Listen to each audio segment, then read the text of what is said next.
بسم اللہ الرحمن الرحیم۔ السلام علیکم ورحمۃ اللہ وبرکاتہ۔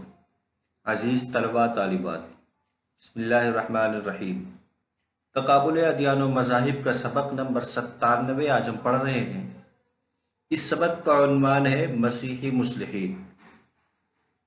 آج کے اس سبق میں ہم یہ سمجھیں گے کہ عیسائیت میں جو اصلاحی تحریکیں ان تحریکوں کو اٹھانے والے یا پاپائیت کے خلاف جن لوگوں نے اصلاح کا کام انجام دیا وہ کون لوگ ہیں، ان کے بارے میں ہم تفصیل سے پڑھتے ہیں۔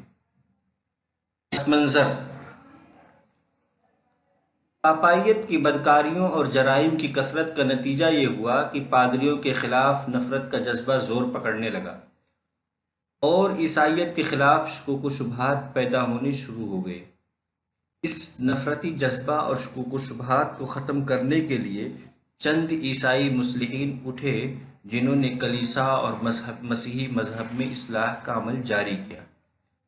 یعنی ان مسیحی مصلحین کے اٹھنے کا تحریک شروع کرنے کا پس منظر یہ ہے کہ پاپائیت کی بدکاریاں اور جرائم جب بڑھنے لگے تو ان کے خلاف نفرت کا جذبہ زور پکڑنے لگا اور عیسائیت کے خلاف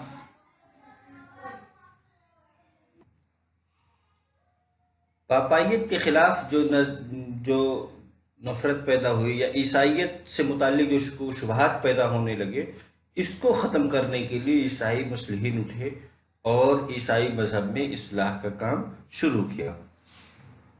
پیٹر والڈو یہ ایک مصلح تھے۔ پیٹر والڈو فرانس کا باشندہ تھا جو 12ویں صدی عیسوی کا تاجر تھا۔ مذہب سے گہری دلچسپی ہونے کی وجہ سے کتاب مقدس کا اس نے ترجمہ کیا۔ ترجمے کے دوران اسے محسوس ہوا کہ عیسائیت اپنی روح سے ہٹ چکی ہے، تو اس نے عیسائیت کی اصل روح عوام میں پھیلانے کے لیے شہر شہر اور قریہ قریہ گھوم کر جنوبی فرانس، شمالی اٹلی اور اسپین میں اپنے متبعین کی بڑی تعداد بنا لی۔ یعنی پیٹر والڈ اصلاً تاجر تھا لیکن مذہب سے اس کو دلچسپی تھی۔ اس دلچسپی کی وجہ سے اس نے سب سے پہلے کتاب مقدس کا ترجمہ کرنا شروع کیا اور ترجمے کے دوران کی اسے احساس ہوا کہ عیسائیت کی جو اصل روح ہے اسی سے عیسائی ہٹے ہوئے ہیں، تو اس عیسائیت کی روح کے قریب لانے کے لیے اس نے پھر اپنے نظریات کچھ منتخب کیے اور اس کو جو روح جو اس نے سمجھا، عیسائیت کو جو سمجھا ترجمے کے دوران، اس کو سمجھانے کے لیے لوگوں کو پھر اس نے شہر شہر اور گاؤں گاؤں جانے کا ارادہ کر لیا۔ اس نے فرانس، اٹلی اور اسپین میں اپنی ایک بڑی تعداد بنا لی اپنے متبعین کی۔ والڈو کے حقیقت پسندانہ نظریات کی وجہ سے اسے عیسائیت سے خارج کر دیا گیا۔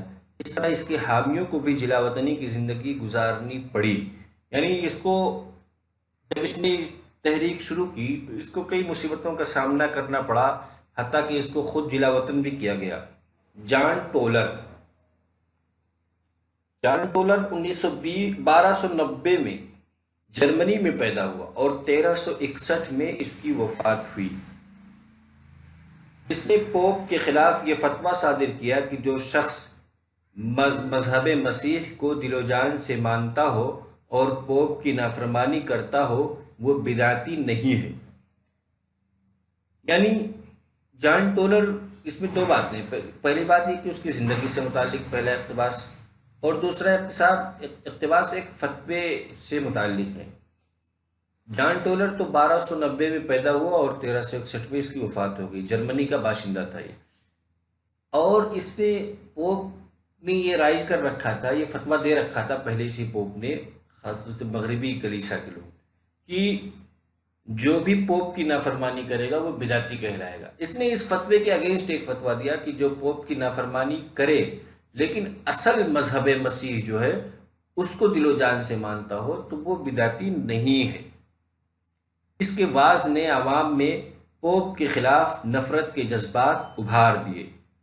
یعنی اس کی جب اس نے تحریک شروع کی تو پوپ کے خلاف نفرتیں بڑھنے لگیں۔ جان وائی کلف۔ جان وائی کلف 14ویں صدی عیسوی کا انگلینڈ کا باشندہ تھا، جو 1320 میں پیدا ہوا اور 1384 میں اس کی وفات ہو گئی۔ یہ آکسفورڈ میں تدریسی فرائض انجام دیتا تھا۔ اس نے پوپ کے خلاف آواز بلند کرتے ہوئے کہا، جو پادری خود گناہوں کے دلدل میں پھنسے ہوئے ہوں، ان کو یہ کوئی حق نہیں پہنچتا کہ وہ لوگوں کو مذہبی تعلیم دیں۔ انسانوں کو صرف اللہ تعالیٰ کی اطاعت کرنی چاہیے، اس کی اطاعت میں ہی حقیقی نجات مضمر ہے۔ اس کو سزا کے طور پر کئی بار نظر بند کیا گیا اور موت کے 13 سال بعد اس کی لاش کو قبر سے نکال کر آگ میں جھونک دیا گیا۔ جان وائکلف یہ انگلینڈ کا باشندہ تھا اور آکسفورڈ میں مذہبی تعلیم دیتا تھا، ایک ٹیچر تھا، پروفیسر تھا۔ بلکہ اس نے جب سب سے پہلے پوپ کے خلاف جو آواز بلند کی تو اس نے یہ کہا کہ جو لوگ خود گناہوں میں پھنسے ہوئے ہیں وہ مذہبی تعلیم دینے کے حقدار نہیں ہیں۔ یعنی پوپ کو اس نے ڈائریکٹ یہ کہا کہ ان کی بات نہیں ماننی چاہیے، صرف اللہ کی بات ماننی چاہیے، اور اللہ تبارک و تعالیٰ کی اطاعت اور فرما برداری کرنے میں ہی حقیقی نجات ہے۔ ان پادریوں کی بات ماننے یا ان کی فرما برداری کرنے میں کوئی کامیابی نہیں۔ اس عمل کی وجہ سے، یعنی پادری کی مخالفت کرنے کی وجہ سے اس کو کئی بار نظر بند کیا گیا۔ اسی دوران اس کی موت ہوئی، لیکن موت کے بعد بھی اس کو نہیں بخشا گیا۔ موت کے 13 سال بعد اس کی قبر کو، اس کی لاش قبر سے اس کی قبر سے لاش کو نکالا گیا اور پھر اس کے بعد آگ میں جھونک دیا گیا۔ مارٹن لوتھر تحریک اصلاح کا سب سے متحرک اور کامیاب مسلح۔ مارٹن لوتھر 1483 میں جرمنی کے سکسنی نامی علاقے میں پیدا ہوا اور 1546 عیسوی میں اس کی وفات ہو گئی۔ اس نے قانون کی پڑھائی چھوڑ کر مذہبی تعلیم حاصل کی اور پادری بن گیا۔ اس نے پوپ کے خلاف علانیہ بغاوت کرتے ہوئے 21 اکتوبر 1517 کو 95 سوالوں پر مشتمل ایک سوال نامہ مقامی گرجا گھر کی دیوار پر ٹانگ دیا۔ لوتھر کے افکار و عقائد کو باطل قرار دیتے ہوئے پوپ نے اس کے خلاف کفر و الحاد کا فتویٰ دیا اور اس کی کتابوں کو جلا دینے کا حکم دیا۔ 1520 میں لوگ لوتھر کی تقریر سے اس درجہ متاثر ہوئے کہ رومن کیتھولک سے علیحدگی کا اعلان کر دیا۔ اس سے جاری ہونے والی تحریک کو عیسائیت کی تاریخ پروٹسٹنٹ کہا جاتا ہے۔ مارٹن لوتھر جرمن کا باشندہ تھا اور سکسنی نامی علاقے کا رہنے والا تھا۔ اولاً تو اس نے قانون کی تعلیم حاصل کی، لیکن مذہب سے دلچسپی ہونے کی وجہ سے اس نے پھر مذہبی تعلیم حاصل کی اور پادری بن گیا۔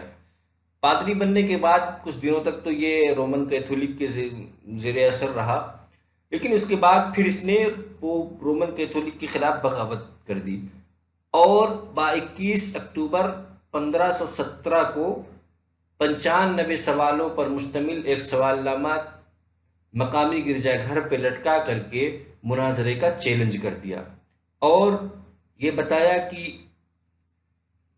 پوپ کے جو نظریات ہیں وہ غلط ہیں، یا پوپ نے جو چیزیں رائج کر رکھی ہیں، جیسے کہ جنت جہنم کے سرٹیفکیٹ دینا، مغفرت کے پروانے عطا کرنا، یہ تمام چیزیں جو خالص خدا کے ہاتھ میں ہوتی ہے، ان تمام چیزوں کو جو پوپ نے اپنے ہاتھ میں لے رکھا تھا اور اپنے حساب سے مذہبی کتابوں پر جو اجارہ داری تھی کہ عام لوگ نہیں پڑھ سکتے، ان سب کے خلاف اس نے آواز اٹھائی اور ایک جو تحریک اس نے شروع کی اس تحریک کا نام رکھا گیا پروٹسٹنٹ تحریک۔ 1520 میں اس کی تحریک کا نتیجہ یہ ہوا کہ جرمنی کے عوام نے رومن کیتھولک کا انکار کر دیا اور مکمل طور سے پاپائیت سے انہوں نے علیحدگی اختیار کر لی۔ زونگلی، اس کا پورا نام ہلرچ زونگلی تھا، جو 1484 میں سوئٹزرلینڈ میں پیدا ہوا اور 1531 میں وفات پا گیا۔ یہ مارٹن لوتھر کے مقابلے میں زیادہ متشدد تھا۔ عشائر ربانی کے بارے میں اس کا عقیدہ تھا کہ اس کے ذریعے اس قربانی کا اعادہ نہیں کیا جا سکتا بلکہ اس کی یاد تازہ کی جا سکتی ہے۔ اس نے حکومت کے عمال کے لیے مسیح کی تعلیم پر عمل کو لازمی قرار دیا اور کہا کہ اگر کوئی عامل مسیح کی تعلیم کی خلاف ورزی کرتا ہے تو اسے اس کے عہدے سے معزول کر دیا جائے۔ یہ زونگلی سوئٹزرلینڈ کا رہنے والا تھا، 1484 میں پیدا ہوا، 1531 میں انتقال کر گیا۔ یہ مارٹن لوتھر کے بعد کا ہے، بلکہ اسی کے دور کا ہے۔ یہ اس کے مقابلے میں زیادہ متشدد تھا، اور اس نے یہ شرط لگا دی کہ مسیحی جو عامل ہوتے ہیں یا دین مسیح یا کے حکمراں میں کسی قسم کا کوئی عامل ہو، اسے مسیحی تعلیم پر عمل کرنا ضروری ہے۔ پادریوں کی شادی پر زور دیا۔ پادری رومن کیتھولک میں پادری کو شادی کرنے کی اجازت نہیں تھی۔ مورتیوں کو خلاف قانون قرار دیا، یعنی اس نے ایک دم سے کسی قسم کی مورتی کی کوئی اجازت نہیں دی، اور جس کی بنا پہ مشرقی کلیسا الگ ہوا تھا اس نے اسی بات کی تائید کی۔ ہر قسم کے جلوس، تہوار اور تقریبات کی مخالفت کی۔ جان نوکس 1505 میں اسکاٹ لینڈ میں پیدا ہوا۔ یہ پہلے رومن کیتھولک کا پادری تھا، لیکن پادریوں کی بے راہ روی، بد اخلاقی اور مذہب مسیح کی روح سے دوری نے پادریوں کا باغی بنا دیا۔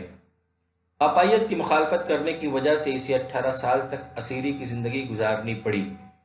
اس نے اسکاٹ لینڈ میں کیتھولک نظام بالکل ختم کر کے ایک ایسے کلیسا کی بنیاد ڈالی اس میں حکومت اور کلیسا دونوں شامل تھے۔ نوکس کئی کتابوں کا مصنف ہے، لیکن اس کی سب سے مشہور کتاب اسکاٹ لینڈ میں اصلاح مذہب کی تاریخ ہے۔ خلاصہ